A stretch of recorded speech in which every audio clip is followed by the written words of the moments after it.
नमस्कार दोस्तों, मैं हूं लोकेंद्र सिंह और क्राइम तक में आपका बहुत बहुत स्वागत है। और मेरे साथ कैमरे पर हैं सुरभि।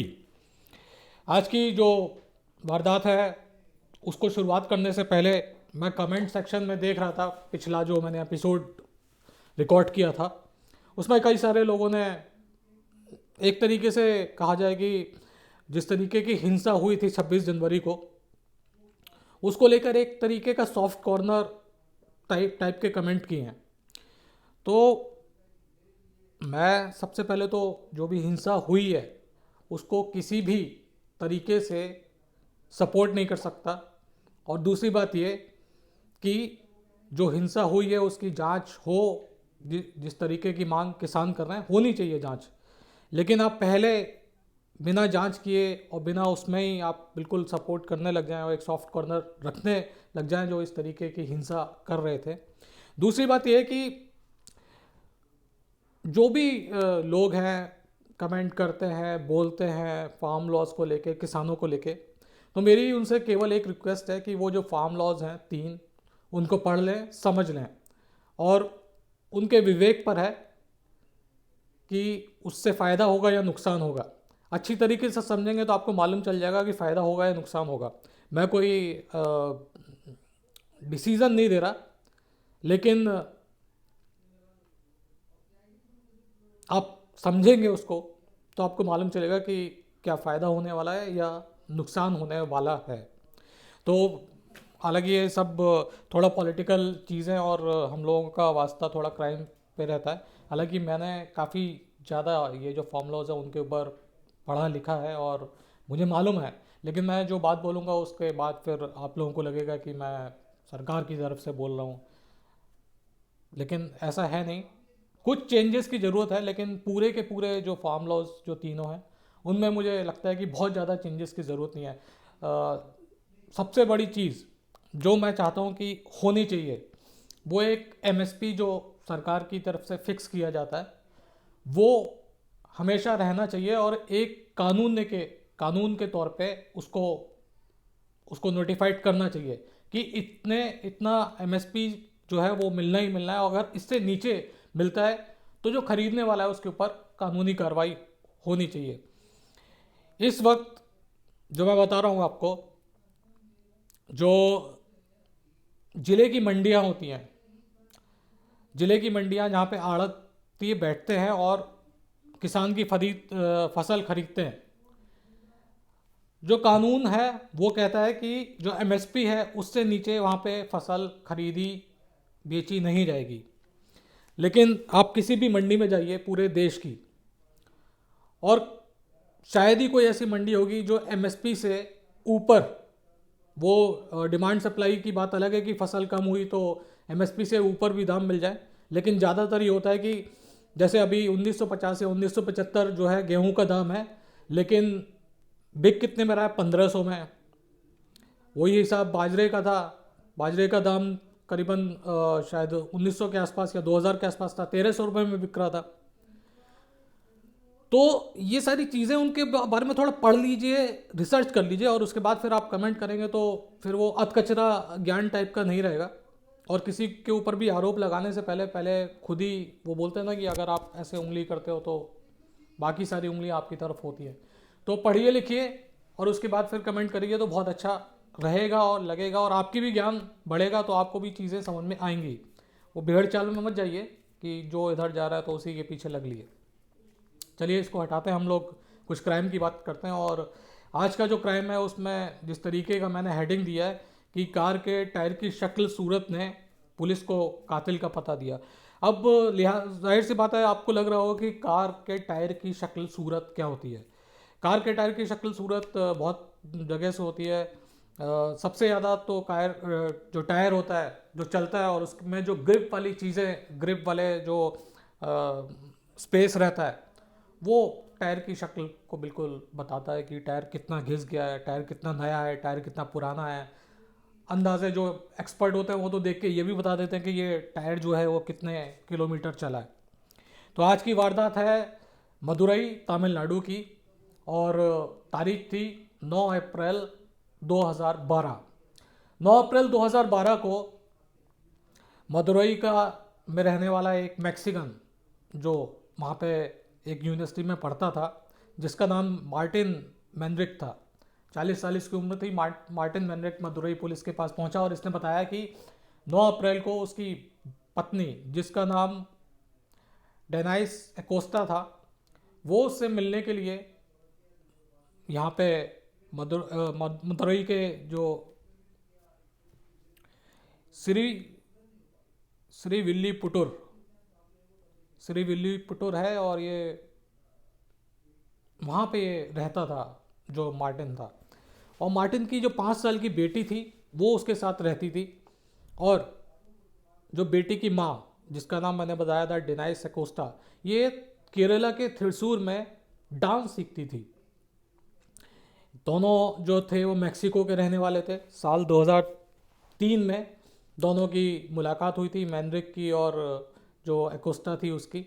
और उसके बाद इन दोनों ने लिव इन में रहना शुरू कर दिया। और लिव इन में जब ये लोग रहे, उसी दौरान इनकी बेटी हुई, और उसके बाद दोनों के बीच में झगड़े होने शुरू हुए।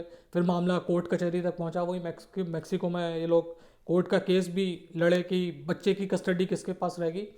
और 2011 में ये डिसाइड हुआ कोर्ट की तरफ से, कहा जाना चाहिए out of the court settlement था ये।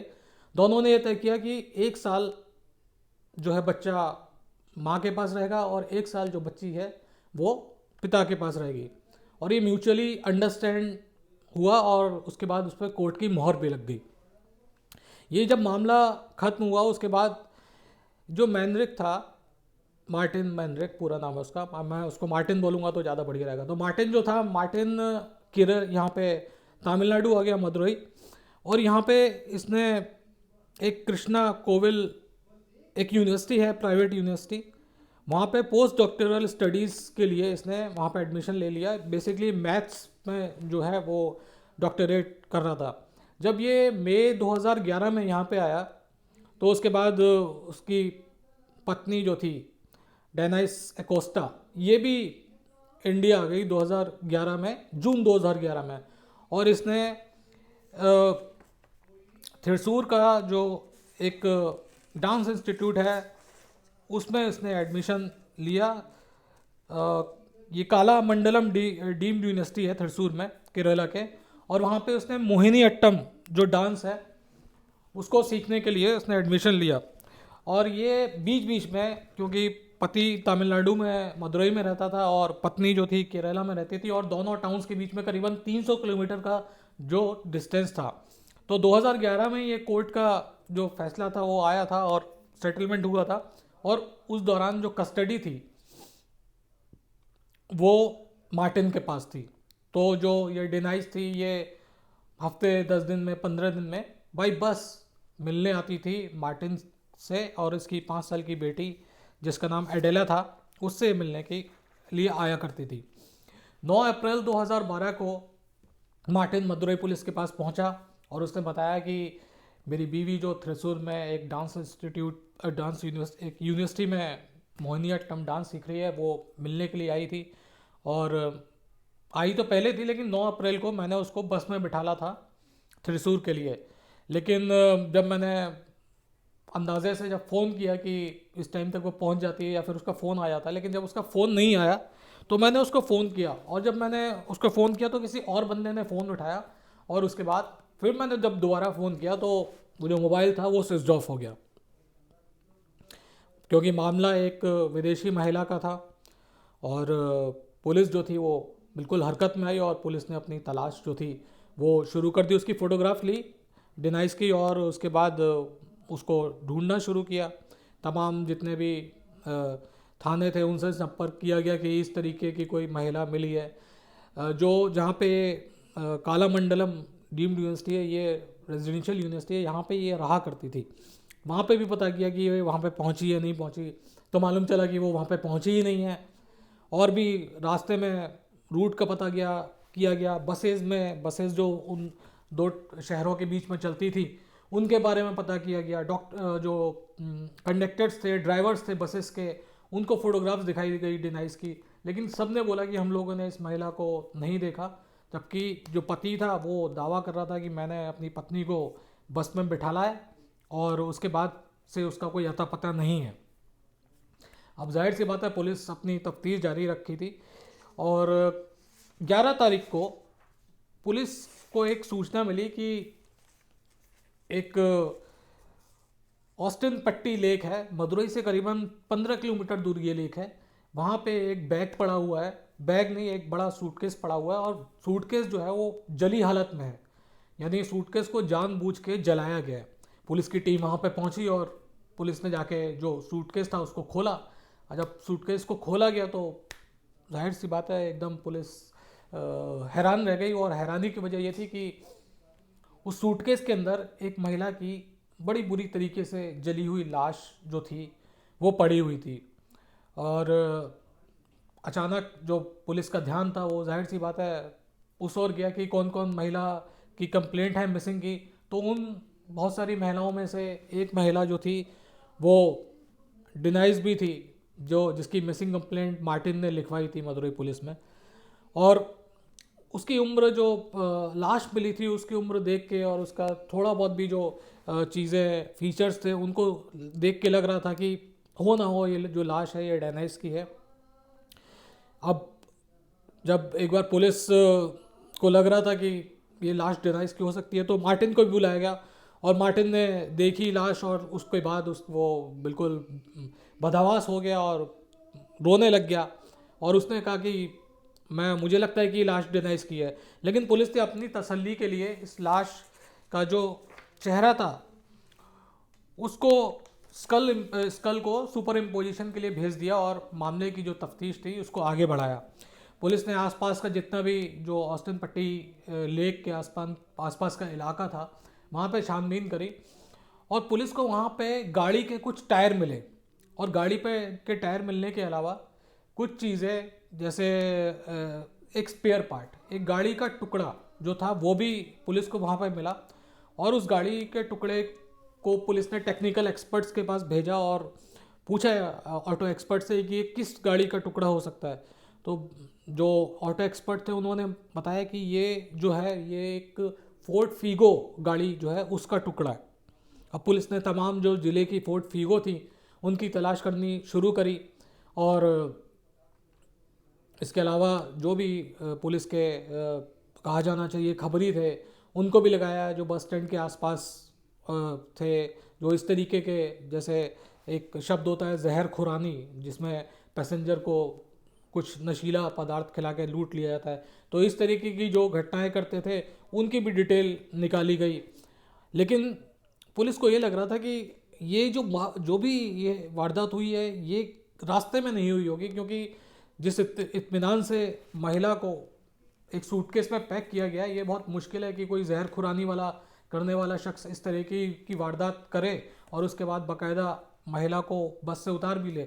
दूसरी बात ये भी होती है कि जैसे कोई इंडियन हो या फिर उसी इलाके का कोई रहने वाला शख्स हो तो वो किसी को उतार के लेके जाए किसी महिला को तो इतना नोटिस नहीं करते। उनको लगता है कि शायद इस महिला की तबीयत खराब होगी, कि इसका कोई रिलेटिव होगा जो उसको उतार के लेके जा रहा होगा। लेकिन यहाँ पे कहानी अलग थी, यहाँ पे एक विदेशी महिला थी और वो अलग पहचानी जा रही थी पूरी जो क्राउड है उसके अंदर। तो ऐसे में पुलिस को लग रहा था कि ये बहुत मुमकिन नहीं है, ये बहुत मुश्किल बात है कि कोई इस तरीके से डेनाइस को बस से उतारे और उसके बाद उसका मर्डर करके उसको सूटकेस में पैक कर दे। और उसको पैक करने के लिए उसका एक हाथ जो था वो भी काटा गया था ताकि पूरी जो लाश है वो फिट आ जाए सूटकेस में। तो अब पुलिस को तलाश थी ऐसी फोर्ड फीगो गाड़ी की जो पता बता सके डेनाइस के मर्डरर का। तो एक तो स्पेयर पार्ट का टुकड़ा मिला था पुलिस को वहाँ से, और दूसरा जो था टायरों के निशान मिले थे। तमाम जो फोर्ड फीगो की गाड़ियाँ थी उनकी जांच की गई, उनकी लोकेशन का पता किया गया, और इसके अलावा जो सीसीटीवी कैमरे की फुटेज है वो भी निकाली गई। और ये सब कुछ चल ही रहा था कि अचानक एक दिन, ये बात 11 तारीख को लाश मिली थी, करीबन 15-16 तारीख को जो मार्टिन था वो थाने पहुंचा और वो आईओ से मिला जाके कि क्या हुआ है पूरे मामले में। आईओ ने बताया कि इस तरीके से स्पेयर पार्ट मिला है और हमें एक गाड़ी की तलाश है फोर्ड फीगो की, और हम उसी की तलाश कर रहे हैं। और इसके बाद फॉर्मेलिटी के मतलब कि बातचीत हुई, और बातों बातों में फिर मार्टिन ने बोला कि मैं निकलता हूँ और आप जो भी डेवलपमेंट हो वो मेरे को बताइएगा। तो जो आईओ था, पुलिस वाला था, वो मार्टिन को छोड़ने के लिए उसकी कार तक आया।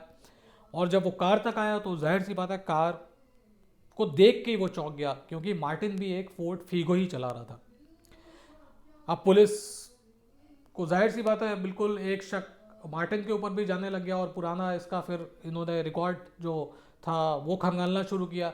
तो मालूम चला कि 2003 में शादी हुई थी, शादी नहीं, 2003 में मुलाकात हुई थी, दोनों लिव इन रिलेशन में रह रहे थे। फिर ये भी मालूम चला कि किस तरीके से इनके बीच में कानूनी लड़ाई चल रही थी बच्चे को लेके, और किस तरीके से मार्टिन मैक्सिको से अपनी बच्ची को लेके यहाँ पे आ गया था, क्योंकि उसको लग रहा था कि अगर मैं यहाँ पे रहूँगा तो शायद बच्ची मेरे पास ज़्यादा रहेगी, और डेनाइस जो है वो शायद ही इंडिया है। लेकिन मार्टिन ने जो सोचा था वैसा नहीं हुआ। डेनाइस भी जैसे मई में मार्टिन आया, डेनाइस भी पीछे पीछे जून में मार्टिन के साथ आ गई। तो ये पुलिस को लग रहा था कि इसमें कुछ ना कुछ रोल हो सकता है। अब पुलिस ने मार्टिन को बोला कि हमें आपकी गाड़ी की जांच करनी है, और पुलिस ने जब गाड़ी की जांच करी तो पर्टिकुलर जो स्पेयर पार्ट था वही मार्टिन की गाड़ी से गायब था। तो लिहाजा पुलिस का एक तरीके से पुख्ता एक तरीके से सबूत मिल गया कि ये जो भी हुआ है मर्डर, डेनाइस की जो लाश हुई थी, superimposition, skull superimposition जो करवाया था उसकी भी रिपोर्ट आ गई थी, और वो भी एक तरीके से इशारा कर रही थी कि ये लाश जो है डेनाइस की है।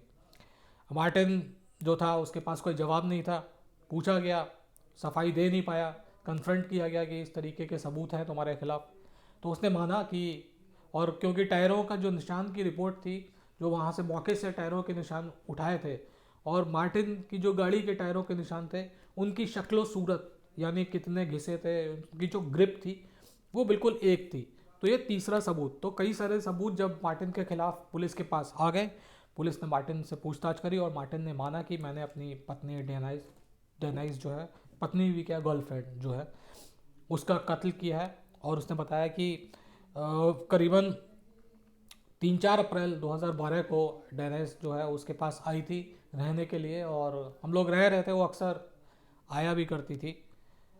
तो उस दिन डेनाइस ने बोला कि मैं जो बेटी है एलेडा, इसको लेके अपने साथ जाना चाहती हूँ। और इस पे जो मार्टिन था उसने मना किया कि अभी तो 1 साल तक मेरे पास ही रहेगी, उसके बाद फिर तुम लेके जाना। तो उसने बोला कि नहीं, मुझे कुछ दिन के लिए मैं लेके जाना चाहती हूँ, फिर वापस छोड़ जाऊँगी। इस बात पे दोनों के बीच में काफ़ी लड़ाई झगड़ा होना शुरू हुआ, और मार्टिन ने पुलिस को बताया कि जो डायनाइस थी उसने उसको मारना शुरू कर दिया। जब उसने हाथ पांव चलाने शुरू किए तो मार्टिन का कहना यह था कि उसको भी गुस्सा आ गया, और उसने उसका सर लेकर दीवार में मार दिया। और जब उसका सर दीवार में मारा और काफ़ी ज़ोर से मारा तो उसकी मौके पर ही मौत हो गई। और जब इसने नब्ज़ टटोली तो देखा कि उसकी नब्ज़ गायब थी, धड़कन भी चली गई थी। तो अब इसको लग रहा था कि ये पूरा फंस जाएगा, तो इसने सोचा कि लाश को निपटा दिया जाए और लाश को फेंक दिया जाए। तो इसके पास जो बड़ा सूटकेस था उसमें इसने लाश को फिट करने की कोशिश करी, लाश फिट नहीं हुई, तो लाश का एक हाथ जो था वो काटा, और उसके बाद उसको पैक करने के बाद ये ऑस्टिन पट्टी लेक जो है भदोई से करीबन 15 किलोमीटर दूर, वहाँ पे उसको लेके पहुँचा। अपने साथ पेट्रोल भी लेके गया था, और इसने करीबन 1-1.5 लीटर पेट्रोल जो थी वो जो सूटकेस था उसके ऊपर डाली, और उसके बाद उसको आग के हवाले कर दिया।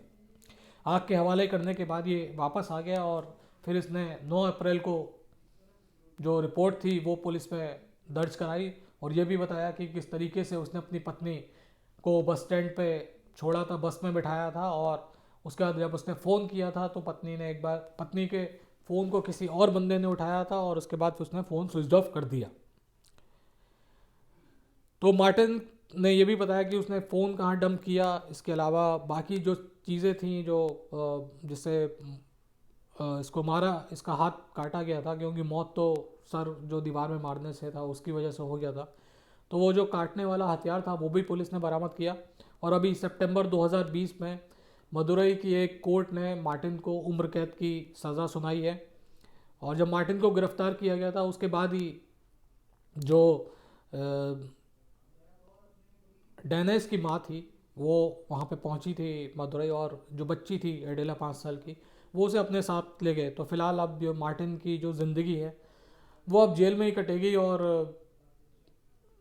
कहा जाना चाहिए कि सबसे ज़्यादा, मैं बार बार वही बोलता हूँ कि सबसे ज़्यादा इसमें कोई लॉस में रहा है तो वो 5 साल की बच्ची रही है, जिसकी माँ की मौत हो गई है और जो पिता है उसका साया भी उसके सिर से उठ गया। ऐसे में उसका जो पालन पोषण होगा, जो उसकी बचपन होगा, जो सबसे कूल पीरियड होता है किसी भी इंसान के लिए, उसका बचपन, वो शायद अधूरा ही रह जाएगा। क्योंकि उसमें उसके बचपन में जो ज़्यादा सबसे महत्वपूर्ण फिलर्स होते हैं किसी भी बच्चे के बचपन में, वो उसके माँ बाप होते हैं। और माँ या बाप में से कोई ना हो तो जो बचपन है वो भी अधूरा रह जाता है। और यहाँ पे जो एडेला है उसके तो ना माँ है और ना पिता है। तो आज के लिए इतना ही, फिर आपसे मुलाकात होगी, तब तक के लिए अपना ख्याल रखिएगा। और मैंने जैसे शुरुआत में बोला था, एक बार फार्म लॉज जो है उनको ध्यान से पढ़िए और समझिए, और उसके बाद फिर कमेंट करिए तो ज़्यादा बढ़िया लगेगा। धन्यवाद।